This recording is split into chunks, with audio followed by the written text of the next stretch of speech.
श्री गोपाळ कृष्ण भगवान की जय. लीळा नंबर 542 चा उर्वरित भाग. असत आणि रचत असत आणि असं पाहायचे, मग म्हणायचे या आता माझा होय म्हणे. श्री प्रभू रस्त्याने जात असता खद खद करून असायचे. अशा अनुभवल्या 7-5 लीळा सांगायचे. सर्वज्ञांनी मान डोलवून ऐकल्या.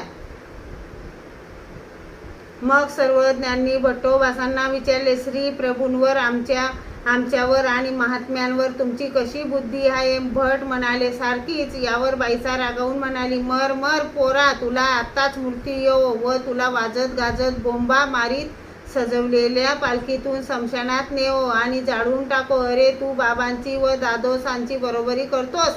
त्याने रडून बाबांजवळ विद्या मागितली. त्या जीवाला आणि ह्या परब्रह्म परमेश्वराला समान म्हणतोस. यावर सर्वज्ञ बाईसाला म्हणाले, बाई गप्प बसा. तुम्ही तरी पूर्वी काय केले होते? पाय पुसण्यावर बसून दुधी भोपळ्याच्या भांड्यात शिळा पाणी भात आम्हाला दिला होता ना.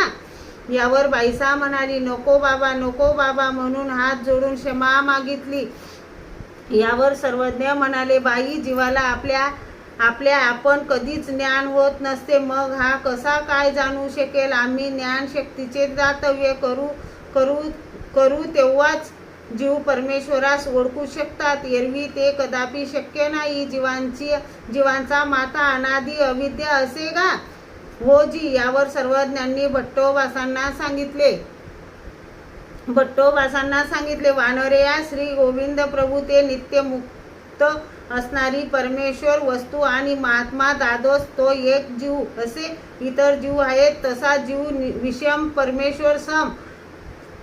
सर्वज्ञांनी विचारले, श्री गोविंद प्रभूच्या केलेल्या निहर्तुक क्रीडा पाहिल्यात आणि दादोसांच्या विकृत चेष्टा पाहिल्या? भट्टोबास विचार करू लागले. चिंतन केल्यावर